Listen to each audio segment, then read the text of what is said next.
Alors, on représente l'association Toute Voile Dehors, donc qui est une association d'usagers de la psychiatrie autonome.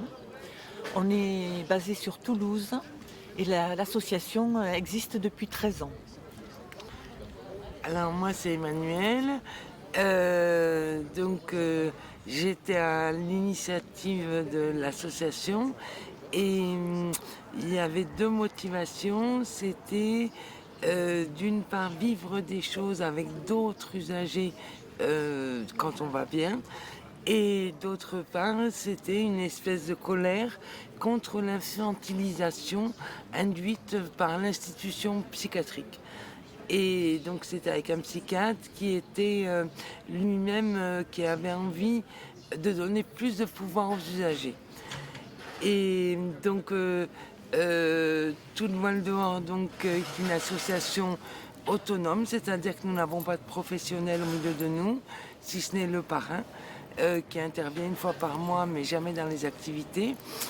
Et qu'est-ce qu'on peut vous dire d'autre sur Tout le Voile dehors? En gros, rapidement, on a des activités et on essaye de communiquer avec les professionnels, les familles et le grand public pour sensibiliser au point de vue des usagers. Parce qu'on se dit que notre point de vue a autant de valeur que celui des professionnels et des familles et on les met vraiment au même niveau, la parole des professionnels, des familles et des usagers. Déjà que c'est qu'on s'en sort bien, pour dire qu'on n'est que des usagers, ça tourne bien, l'association a une bonne vie, il n'y a pas de souci particulier, on est une quarantaine, et d'autre part, oui vas-y. Oui, au niveau communication, on a déjà entre nous des groupes de parole qui nous aident énormément après pour communiquer avec les professionnels, avec les familles, avec des étudiants. Ça nous donne une forme de liberté et de légitimité également. Et donc c'est dans l'échange de points de vue entre nous qu'on s'enrichit. C'est-à-dire que on va prendre des idées chez les uns, chez les autres, on est touché par le témoignage. On n'a jamais de jugement de valeur, jamais de conseil, mais on s'écoute respectueusement. Et du coup, on organise des rencontres avec des internes en psychiatrie. Donc il y a 6 internes, 6 adhérents. Et on est mélangé autour de la table, autour d'un apérodinatoire. On choisit un thème et on parle selon les mêmes règles que nos groupes de parole à nous, avec les internes à égalité, enfin de façon horizontale. On parle avec les internes. Et donc c'est très enrichissant pour nous parce que moi ça m'a permis de comprendre que c'était pas contre les soignants que j'en avais, mais contre l'institution plutôt. Et eux, ça leur permet de voir des usagers qui sont responsables, qui ont un avis, qui ont des opinions, qui savent écouter, qui savent parler. Et du coup, ça leur ouvre l'esprit parce qu'ils nous le disent, quand ils sont dans le soin, ils sont la tête dans le guidon et ils ne voient plus que les usagers sont des personnes à part entière, vraiment à part entière. Et ça, ils ne le voient plus. Et donc, ça leur permet de se dire, ces gens que j'ai dans mon bureau, ça pourrait être elle, ça pourrait être lui. Et donc ça, c'est avec les internes. Et si tu veux parler du trialogue? Oui, et donc on organise également donc, des rencontres qu'on appelle donc trialogues.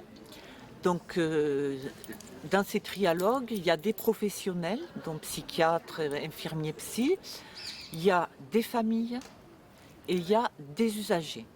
Et donc là, c'est sur le même principe que les autres groupes de parole, c'est-à-dire qu'il y a un animateur Qui change à chaque fois. qui change à chaque fois, qui va donner donc la parole. Le premier tour, les uns parlent après les autres, ils ne sont pas coupés, pas interrompus, ils prennent le temps qu'il faut. Ensuite, quand on a fini le tour de table, il y a un échange qui se produit, on rebondit sur ce que les uns ont dit, et enfin, on a un dernier tour de conclusion où chacun exprime le ressenti de la rencontre. Voilà. Et donc, les trialogues, c'est très intéressant parce qu'on n'a pas du tout le même point de vue, qu'on soit usager, soignant ou famille. Et nous, ça nous permet de découvrir la douleur des familles. Les familles, ça leur permet de poser des questions à des usagers qui ne sont pas leur fils ou leur fille, parce que ça peut être compliqué. Ça leur permet donc de parler librement avec d'autres usagers. Et les soignants, eh ben, là, ils entendent des familles et des usagers s'exprimer librement. Donc, enfin, ils disent tous que ça leur apporte énormément. Et tous les participants sont contents parce que c'est une ouverture et du coup, ça ouvre l'esprit. Et donc, c'est une ouverture, même personnellement, le fait d'écouter des points de vue qui sont totalement différents, voilà, donc ça nous enrichit beaucoup les uns les autres. Je pense qu'on vient d'en parler, mais c'est vrai que le pas de côté pour nous, si on s'était contenté de rester, j'allais dire, dans l'association usagers de la psychiatrie, c'est-à-dire on reste entre nous, on ne parle qu'entre nous, on fait que des groupes de parole entre nous. Et en fait, on a quand même choisi, nous, justement, de porter notre parole, d'aller à la rencontre des professionnels, des étudiants. Donc c'est tout ce qu'on peut faire en parallèle, si j'allais dire, à l'association elle-même d'usagers de la psychiatrie. Le pas de côté, c'est le fait de ne pas avoir de professionnels.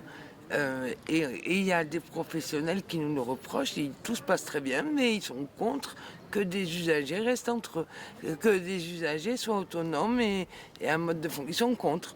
Voilà. Donc le pas de côté, c'est de dire,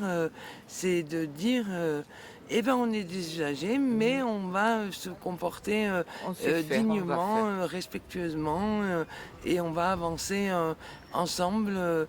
Et on a les ressources mutualisées, à tous. On a les ressources de faire quelque chose Moi, de je dirais positif. que le droit humain, c'est celui d'être citoyen.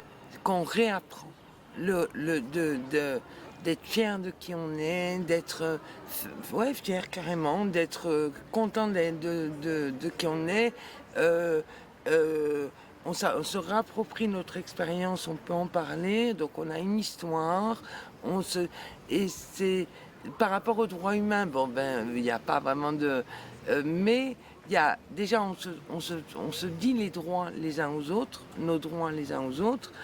Et le droit humain, ben c'est celui de s'assumer, celui de se respecter, d'être respecté, celui d'être et puis de prendre sa place de citoyen et sans honte, parce que quand on infantilise les gens, et ben on les maintient dans la honte. On les maintient dans la honte. Et du coup, ils se sentent toujours à côté.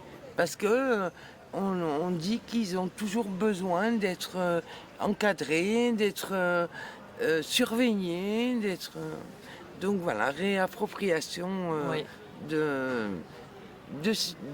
statut de citoyen. Voilà.